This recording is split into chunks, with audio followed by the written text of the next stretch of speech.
My objective here is to improve, to get you the best grade that you deserve, and to see you happy with your grades, with your progress report cards, and at the end of the course, with your overall grade and passing the course, right? With a very good grade, an excellent grade. Yesterday we worked on least common denominators. And least common denominator is something that you have seen before. You have seen maybe late in the elementary school or middle school. Is the way we find the common denominator to be able to add or subtract, combine fractions with different denominators. Check this out. If we have 1 over 4, I want to add to 1 over 5. 1 over 4 plus 1 over 5 plus 1 over 12. We have 3 fractions here with completely different denominators. How can you do this? We know how to work with same denominators, right? Remember, you keep the denominator and you add the numerators. How can we work with different denominators? And the answer is you need to find first the least common denominator. If we're working with numbers, with fractions, this is how we do. We're going to break down each denominator into the prime numbers, the factors. So we have 4 equals 2 times 2. This is equals 2 squared. 5 is just 5. And 12 is 2 times 2 times 3. This is 2 squared times 3. Right? And then we will find the least common denominator. Copy or repeat here each factor. So we have 2, we have 3, and we have 5. And choose the highest exponent for each factor. The highest exponent of 2 is a square, the highest exponent of 3 is 1, and the highest exponent of 5 is 1. This is the answer. This is the number, the least common denominator that you're looking for. And then find the number. 2 squared is 4, 4 times 3, 12, 12 times 5, 60. 60 is the right answer. Maybe you have in your memory this from middle school or maybe late elementary school. If you don't have this, if you cannot find this in your memory, try to check this thing, check this slide here, and understand how it works. Because it's the same step by step that we will apply to find the least common denominator of rational expressions. Now we have fractions that will have variables, right, on the numerator and the denominator, and we call this rational expressions. Usually, if we see variables, we know these are expressions, and the way we will add or subtract rational expressions that have different denominators is by finding the least common denominator as well. How do we do? We break down each denominator into the unique factors, but the biggest difference is that now we have variables, not only numbers, but variables. This denominator, x squared minus 9, we have seen in last chapter, chapter 4, factoring techniques. This is a difference of perfect squares. So we can write as x plus 3 times x minus 3. And this other denominator is just x plus 3. If we want to find the unique factors, we will have x plus 3 as a unique factor. X plus 3 is here. And we will have x minus 3 as another unique factor. So least common denominator is going to be the multiplication of all the unique factors that you find on all the denominators. Plus the exponent, the highest exponent. We don't have any exponents here, but if you have, you're going to apply the highest exponent for each factor on the least common denominator. Okay? Hello, Kion. Any questions? Do you have any questions?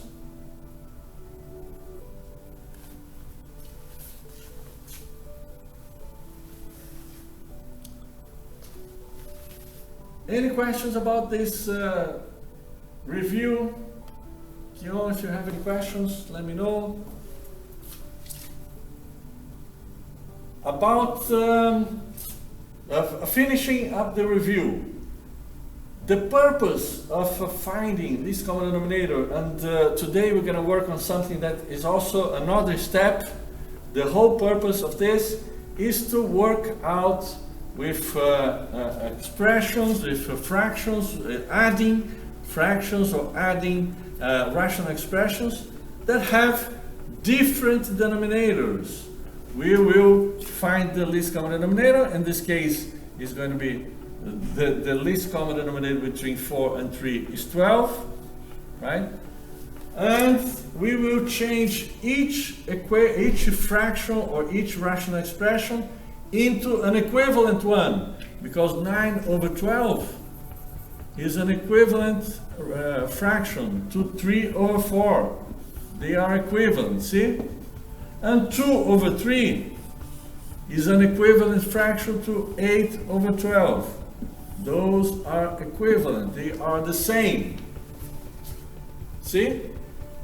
And now we can add, because we have the same denominator, we just copy or repeat the 12 as a denominator and add the numerators. 9 plus 8, 17. Okay? Questions about this review? Because now we're going to start the topic of today's class, and it's also another step that will allow us to add rational expressions with different denominators. I will not go over this definition, this explanation here. I think I'm going to go straight to the example, because I can read, I can try to explain, but I'm not understanding it just by reading or by the definition in itself. I only understand when I work on the example.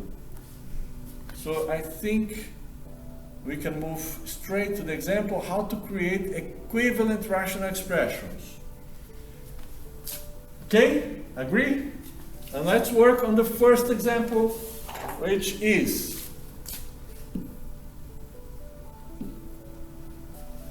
letter A.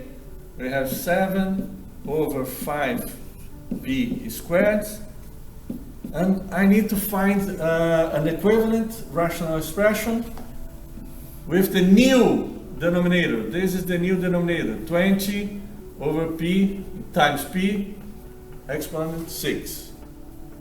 Okay, so we want to find what's going to be the new numerator here.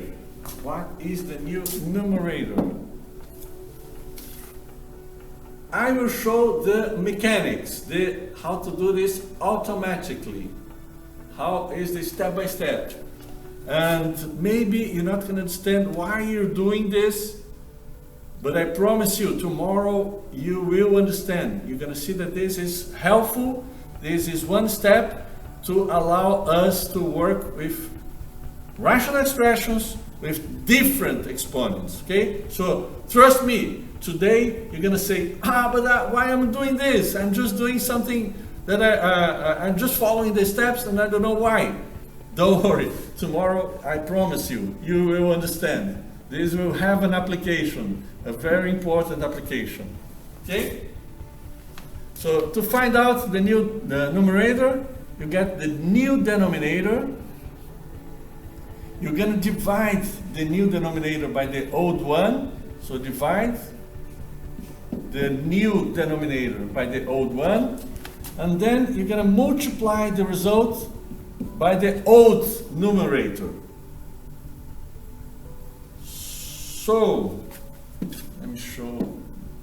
We are trying to find the new numerator, okay? So the new numerator.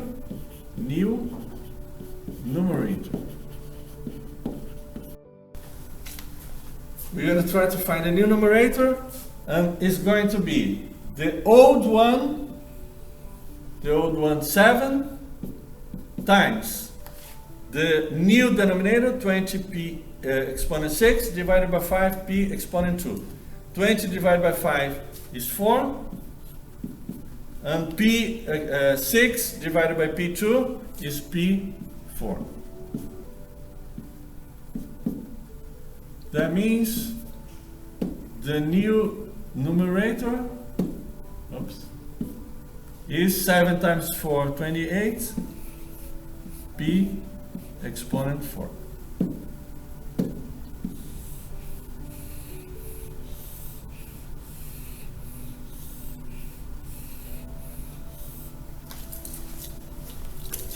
Questions? Tell me if you have any questions. This is the mechanics. This is how you find out the equivalent rational expression. The equivalent rational expression, the new rational expression is going to be, let me show here, the old one, 7 over 5p squared, and the new one is the new numerator, 28p4 over 20p6. Okay. On the quiz, you just need to find the new numerator. This is the answer that we will look for, we will work on to find out the new numerator. Questions?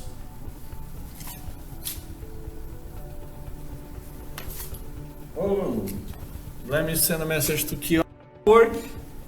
We will not need to count. What we're going to do is check for each digit. Let's say the hundreds, we have the hundreds here, we have the tens, and we have the ones. Okay? How many times we're going to find the digit 3, the number 3, on the hundreds? Well, from 300 to 399, it's always going to be 3, right? So always 3. 301, 302, 303, 344, 379, only 3 all the time, so 100 times. 100 times. On the tens, we're going to have 3 from 330 to 339. So 331, 332, 333. So it's going to be 10. We're going to have 10 times. And on the ones, we will have on 03, 303, 313, 323. So on the ones, we also going to have 10 times. 10 times. So add 100 plus 10 plus 10 equals 120. Yes, the answer for this bell work is 120. Let me see, I think we have a winner here. Yes, Alani! Alani got the right answer, 120. Very close answers, very close to 120, all the answers, but the right answer is 120. Congratulations, Alani. Thank you all, Kiara, Elvin, Alondra, Jonathan, Jada, and Lisbeth. Thank you for your participation. Now, we will move. This is the objective of this is to get ready, get in the mood, warm up to work on the quiz. And this is our quiz today. Fill in the blank to make an equivalent fraction with the given denominator. You need to answer just with the new numerator, just the blank, okay? Just the blank. So you have on letter A, the first question, 5 over 8 equals. So we need to find the new numerator, okay? Over 40x. To find out, we will multiply. We're gonna first divide the old denominator, the new denominator, new denominator is 40x. We're going to divide by the old one, divide by the old one, like this. And then we multiply by the old numerator. So let's write here. We're going to do 40x over 8 multiplied by 5. Okay? This is how we work this out. The new numerator is equals to 40x divided by 8 is 5x times 5, 25x. Okay? That's it. Yes, Alani, of course. Let's check letter B. This is letter A, letter B. Okay, the same thing we're going to do here. We're going to divide the new denominator by the old one. So divide. And then multiply by the old numerator. Multiply. So this is going to be. Just we are only looking at the numerator. Okay, so 35a squared divided by 5a times 12. So the new numerator is equals 35 divided by 5, 7, a squared divided by a times 12. And this 7 times 12, 84a. That means the new numerator is going to be 84a. Okay? Now work by yourselves a couple of minutes. I will just make sure that I got the right attendance, that I'm not unfair, that I'm not making any mistakes. And after a couple of minutes, we can work together.